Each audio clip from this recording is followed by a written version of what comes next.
Thank you so much for joining us here on Idaho Today. As a board-certified family medicine physician who specializes in geriatrics, Dr. Kara Coons emphasizes healthy living and preventative medicine, encouraging her patients to take on an active role in their healthcare goals and works with their families to maintain her patients' health. Today, Dr. Coons will be debunking the myth that we can't reduce the risk of future dementia, as she shares with us the 12 modifiable risk factors and preventative measures and resources to help prevent cognitive decline at any age. Dr. Coons, help us understand, what is cognitive decline? Yeah, cognitive decline is a change in cognition, a slowing of processing that occurs over time. There's a normal slowing that occurs with aging.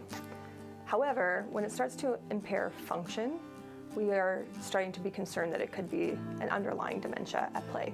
What are some of the red flags that somebody might be experiencing dementia? We worry that it could be a dementia developing when it starts to impair executive function. When we think of executive function, it's things like our ability to manage our checkbook, our ability to effectively take our medications correctly and on time and get our medication refills ordered in a timely fashion. Cooking actually is a good indication that we're starting to lose some executive function when we can no longer process recipes that we used to be able to frequently use and easily use. Who's at risk for cognitive decline or for dementia? There are two types of risk factors. There's non-modifiable risk factors. Those for dementia include age, older age, higher risk, women, people that are African American or Latino are higher risk. Those are non-modifiable risk factors. Modifiable risk factors, there are many. There's 8 to 14 depending on the source that you ask, and these are often having to do with lifestyle.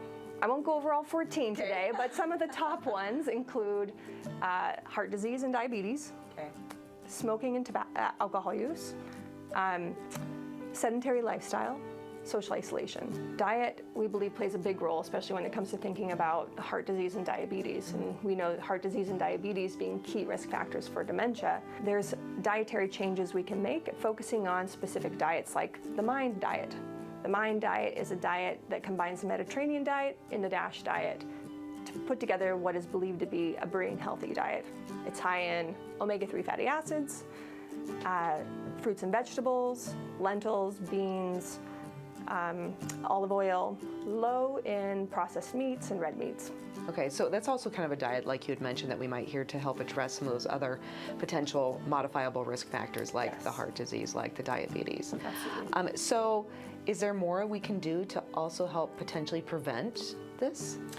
So when we think about prevention, we think about the brain and how we optimize our brain function. So there's two things here to keep in mind: our ability to build cognitive reserve and the neuroplasticity of our brain.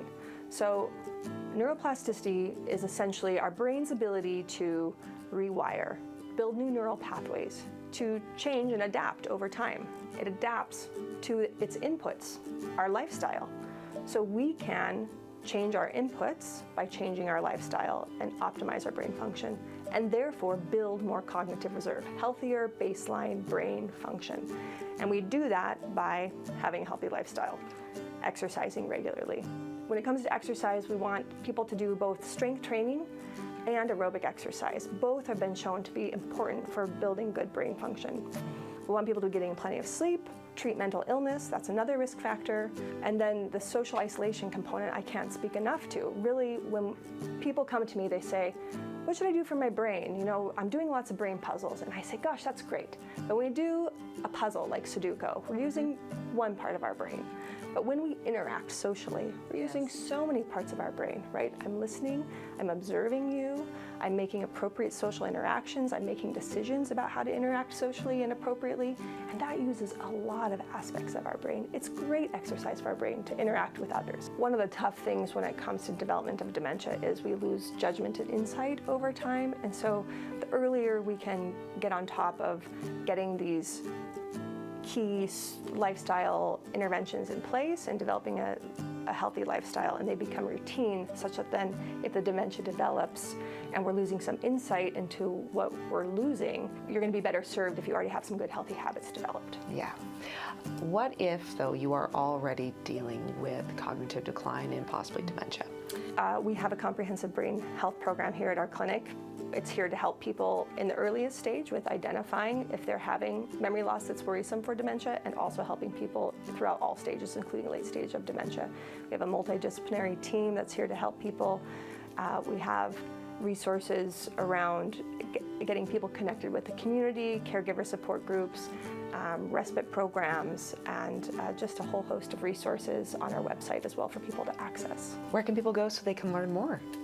Well, we would really love for people to go to our website. It's the St. Alphonsus Memory Center website, where they can access our e-booklet on brain health. It's in Spanish and English. We also have a wonderful list of resources, links to podcasts and blogs that we've put up there around these topics specifically.